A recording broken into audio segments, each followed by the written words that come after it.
Hello, I'm Esther Githui-Ewart. It's Wednesday, November 10th. This is Africa 54.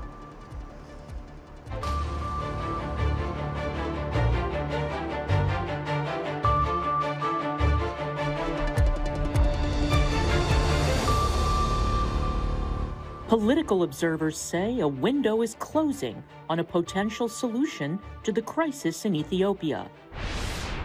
The African National Congress absorbed historic losses in recent municipal elections. We'll explain why.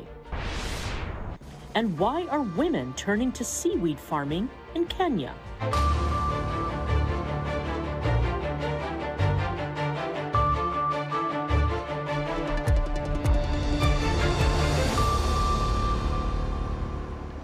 We begin our broadcast in the Horn of Africa, where at least 16 United Nations staff and dependents are in custody in the Ethiopian capital, Addis Ababa. They have been detained amid reports of widespread arrests of ethnic Tigrayans. The state-appointed Ethiopian Human Rights Commission says it has received many reports of arrests of Tigrayans in the capital, including elders and mothers with children. Police deny making ethnically motivated arrests, saying they are only targeting supporters of the Tigray rebels fighting the central government. UN spokesperson Stéphane Dujarric confirmed the UN staff are being held, but declined to answer a question on the ethnicity of those detained. We are, of course, actively working with the government of Ethiopia to secure their immediate release. These are United Nations staff members. They're Ethiopians. They are UN staff members, and we would like to see them released, regardless of whatever ethnicity is listed on their identity cards. Representatives to the United Nations Security Council say time is running out on finding a political solution to the Tigray conflict before Ethiopia descends into an all-out civil war. The warnings come as residents in the Tigray region suffer food and fuel shortages due to a government blockade of humanitarian aid. VOA senior diplomatic correspondent Cindy Sain reports. In the capital of Ethiopia's northern Tigray region, Mekele, residents say all the fuel stations are closed, food supplies are running out, and food prices are now too high for most people to afford. Ethiopia's Prime Minister Abiy Ahmed has declared a state of emergency as Tigray fighters are advancing south towards Ethiopia's capital, Addis Ababa, taking control of two cities. State Department spokesperson Ned Price was asked Tuesday about reports that several United Nations staff members have been detained by the Ethiopian government. If confirmed, we would similarly condemn arrests of UN staff members based on ethnicity. We understand from reports, as you alluded to, that those arrested are Tigrayan. Ethiopian government security force harassment and detention on the basis of ethnicity is completely unacceptable. We equally condemn revenge attacks by militants associated with the Tigray People's Liberation Front, the TPLF, and we call on all parties to cease such activities and respect human rights and the rule of law. Price said that U.S. Special Envoy Jeffrey Feltman remains in Addis Ababa, and he said the U.S. fully supports efforts by Olusegun Obasanjo, the African Union's High Representative for the Horn of Africa. Obasanjo told the UN Security Council Monday that there is a chance for a political solution, but the window is closing fast. All these leaders here in Addis Ababa and in the north agree individually that the difference between them are political and require political solution through dialogue. This, therefore, constitutes a window of opportunity. On Monday, Secretary of State Antony Blinken said Ethiopia was one of the issues he discussed with Egypt's foreign minister. The crisis in Ethiopia also puts the stability of the Horn of Africa at risk. We continue to engage with all parties to the conflict and with partners in the region to encourage peace negotiations without preconditions in pursuit of a ceasefire. On Sunday, Pope Francis prayed that the peaceful path of dialogue may prevail in Ethiopia. I follow with concern the news coming from the Horn of Africa, in particular from Ethiopia, affected by a conflict that has been going on for more than a year and has caused numerous victims and a serious humanitarian crisis. Price said Addis Ababa is calm at present and again called on Americans who wish to leave Ethiopia to take commercial flights out, saying the State Department will also provide repatriation loans where needed. Cindy Sain, VOA News. Bad weather and rough seas brought another day of worsening conditions for 306 migrants on board the Ocean Viking rescue ship in the central Mediterranean Sea Wednesday. Crew members on the Ocean Viking, run by European charity SOS Mediterranee, are concerned by the conditions on board after days of heavy rain and strong winds. They say they've made multiple requests to maritime authorities for a safe port to land. The migrants were rescued last week during various rescue operations of boats in distress, including an overcrowded rubber boat of 94 migrants that was taking in water in international waters of Libya. U.S. Secretary of State Antony Blinken says the United States has brokered a deal between Johnson & Johnson and the vaccine-sharing program COVAX for the delivery of the company's COVID-19 vaccines to people living in conflict zones. Blinken announced the agreement Wednesday at the opening of a meeting of global foreign ministers convened by Washington on the COVID-19 pandemic. No details were provided by Blinken on how many doses would be delivered, when, or to which countries. Well, health experts say wealthy countries have not done enough to distribute vaccines and have criticized the United States in particular for planning booster shots for fully vaccinated Americans, while much of the world's population still has no access to vaccines. They say the planned U.S. dose donation are welcomed but insufficient, and note the Pfizer vaccine is difficult to scale up and administer in poorer countries which lack sophisticated infrastructure for storing and shipping shots. South Africa's ruling party, the African National Congress, absorbed historic losses in last week's municipal elections. Both citizens and political analysts say the results are the reflection of years of broken promises and poor service delivery. Linda Giftash has more from Johannesburg. Like this, Johannes Turner has been waiting 25 years for a new house from the South African government. Over that time, several promises that he could finally move his wife and 2 grandchildren never materialized. Instead, he says the country's ruling party, the African National Congress, or the ANC, allowed social housing along with other services to crumble. Which is why Turner says the party that brought the country freedom from apartheid lost his vote in last week's municipal election.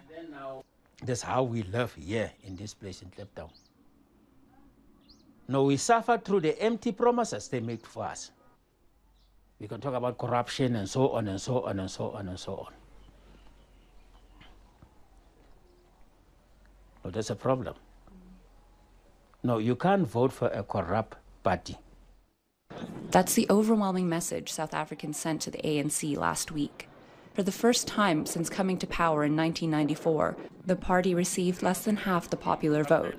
The results come on the heels of record unemployment and a national inquiry into graft that indicated millions of dollars have vanished from the state coffers. President Cyril Ramaphosa has vowed to eliminate corruption, but opposition parties like the new Action SA say bigger changes are needed. We've got to get rid of all ANC cadres in senior positions in government. Invite all South Africans, black and white. Let us put in professional people to run government. Make sure that those who steal a cent of public monies, put them behind bars. Action SA saw major gains in municipalities, including Johannesburg, where it became the 3rd largest party with 17% of seats. More established opposition groups like the Democratic Alliance and the Economic Freedom Fighters also saw gains across the country, although not as significant as they hoped. The political scales haven't tipped in any one direction. No party won a majority in 66 municipalities, including Johannesburg, requiring coalition governments to be formed.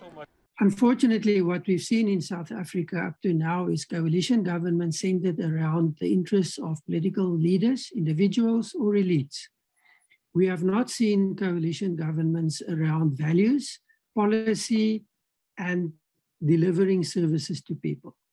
Forming coalitions isn't the only challenge ahead for local governments. Once in place, they need to figure out regaining public trust in politics. Roughly 60% of eligible voters were registered in the recent election, and only 45% cast a ballot, reflecting widespread disillusionment. It is probably time that in South Africa, the basic questions are again asked and addressed. And those are, what kind of society do we want to live in? What kind of government do you want to be if you are in politics? And are you willing to make the decisions, choices, sacrifices to achieve that? The ANC has said it hears the public's disappointment in the party loud and clear and is determined to do better.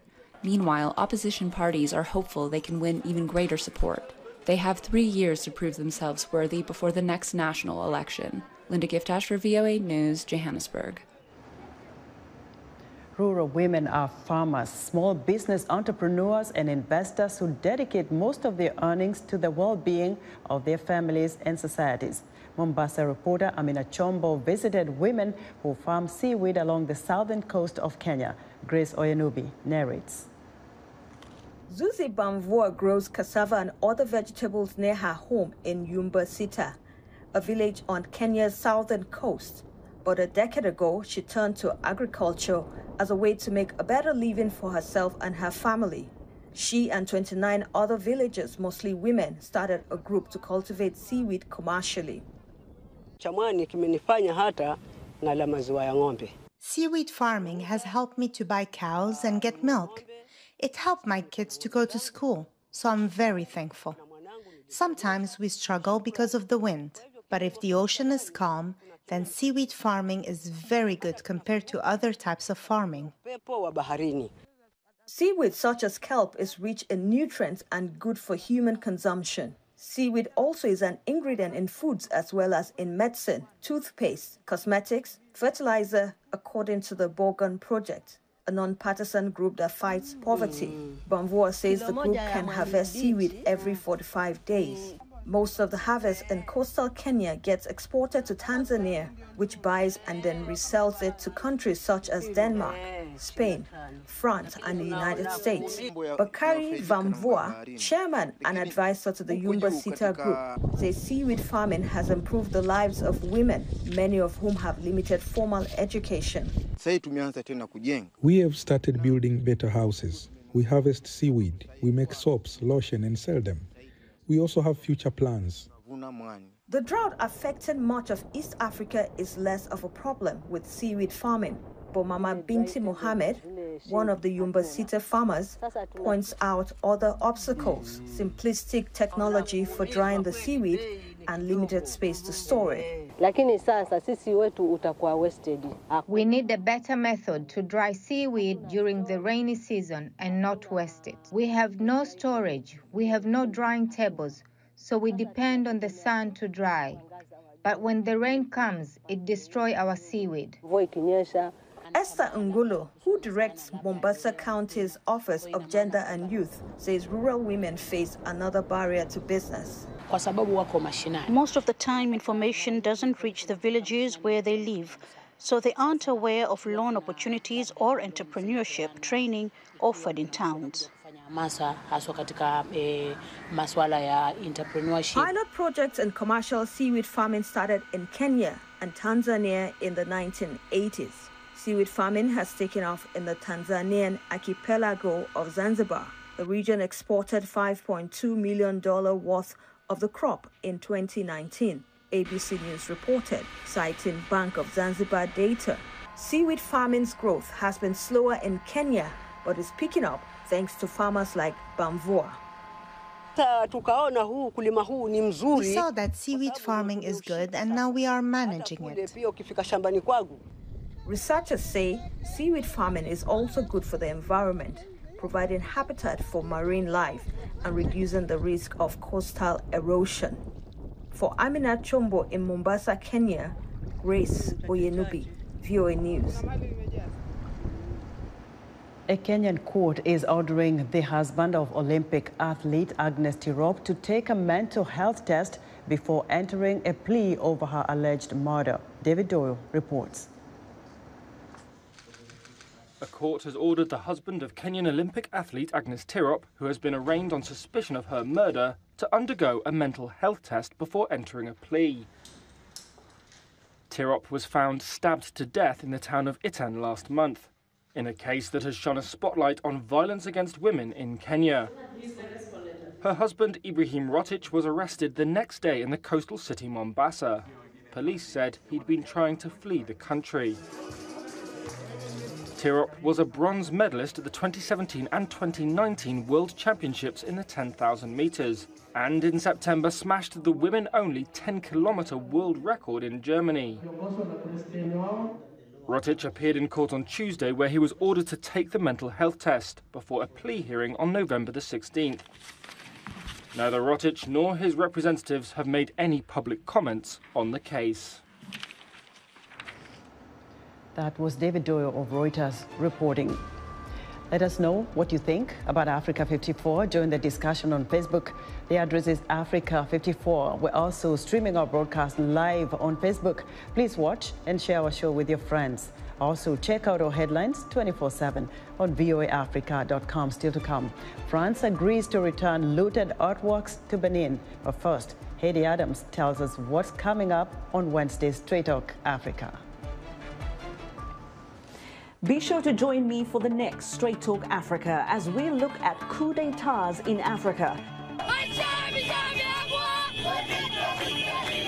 Experts say globally 2021 was a bumper year for coups.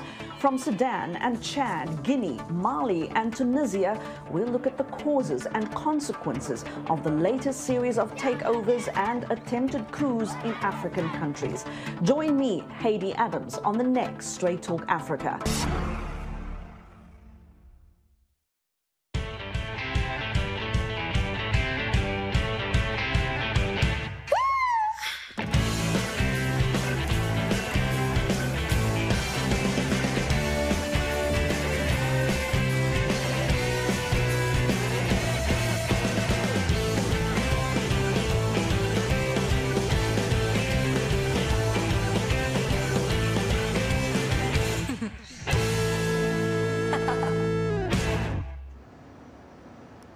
South African officials say malnutrition may be the cause of an unusual spate of seal deaths along the country's west coast near Cape Town.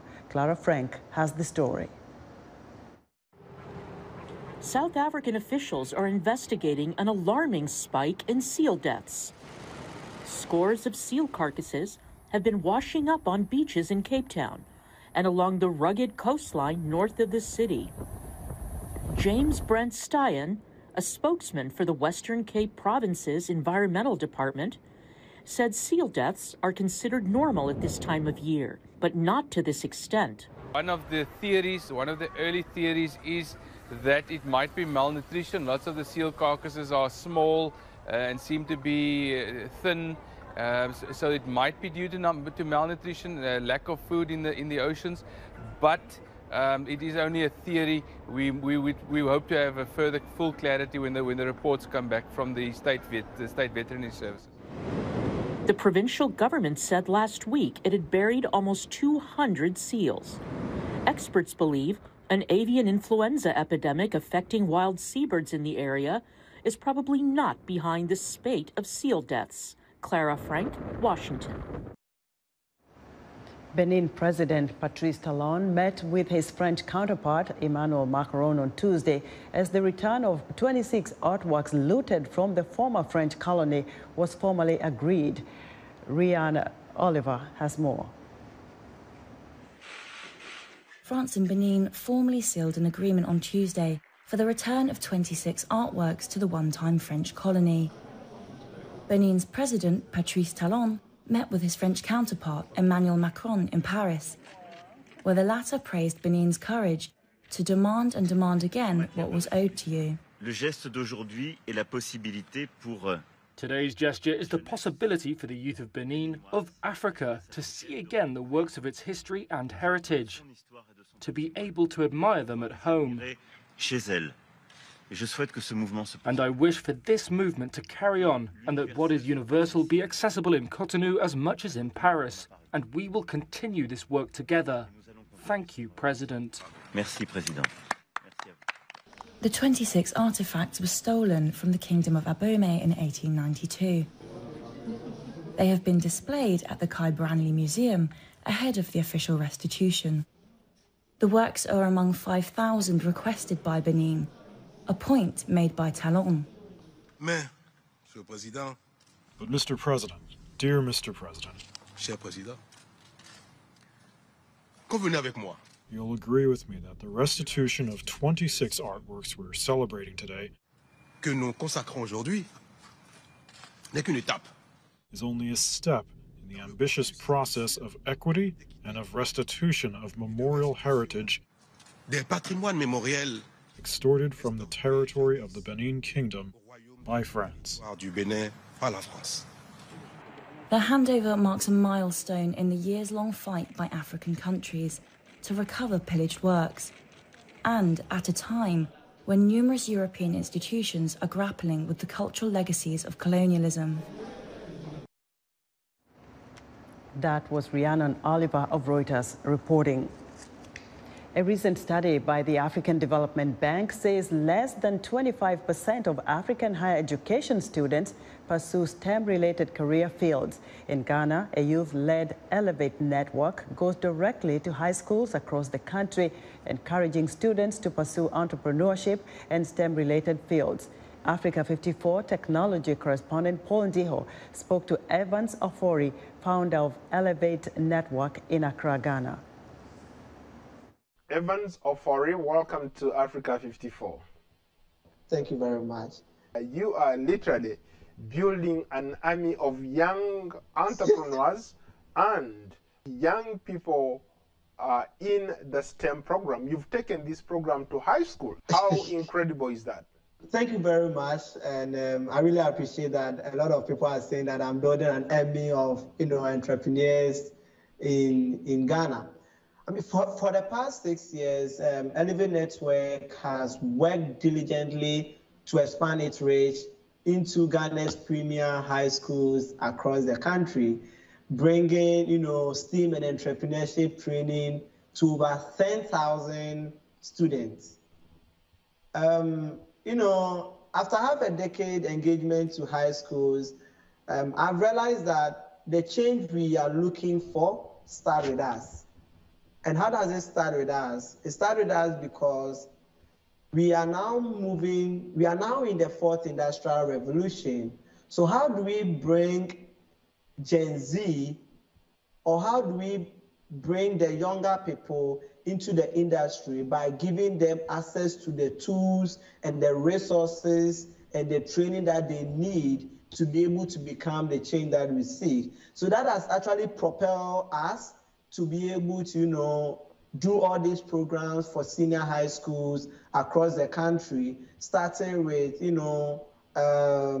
students outside the city, starting with students that doesn't have, access to most of resources, but we giving them what they need to become the change we seek. You talked about how you are focusing primarily on high schools. What kind of programs are you teaching these high schoolers? High school is a very important aspect in the human development, and that is where a lot of reform decisions are made.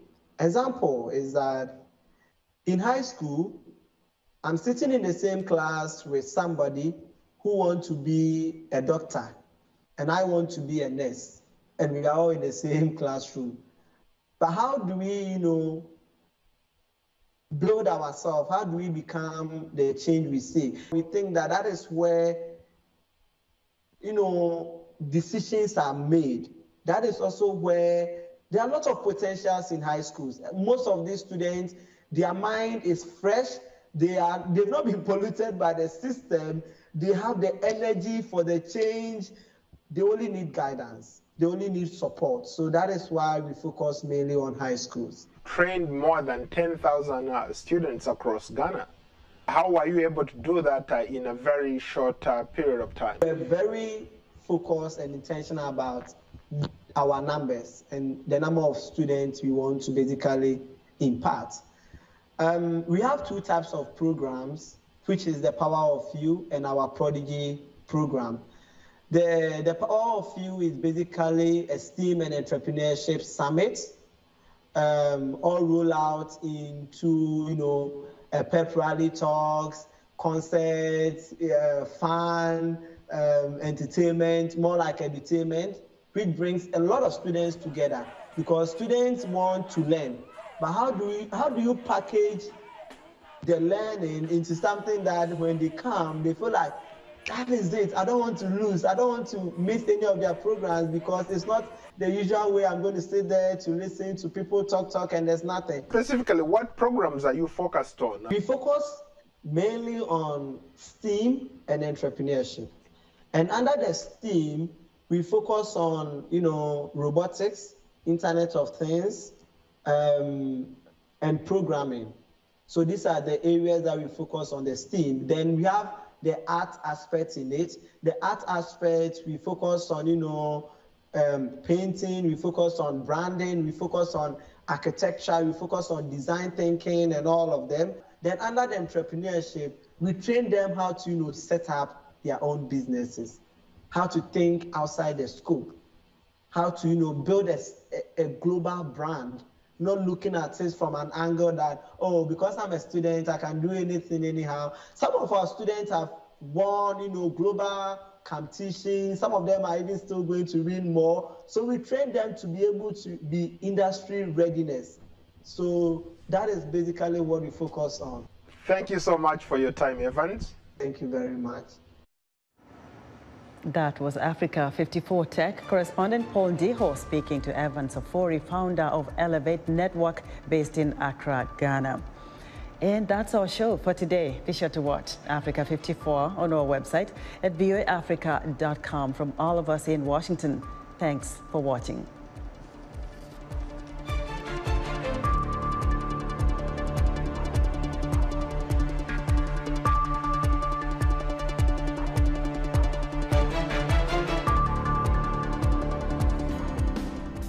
Health, wellness, sport, beauty, medical breakthroughs. Healthy Living cares about your well-being. What are the main health concerns in Africa and around the world? Find out the latest on coronavirus. Connect with our experts and ask them questions. How long does the virus stay? Join me, Linoch Mudu, in Washington every week on Healthy Living, right here on VOA.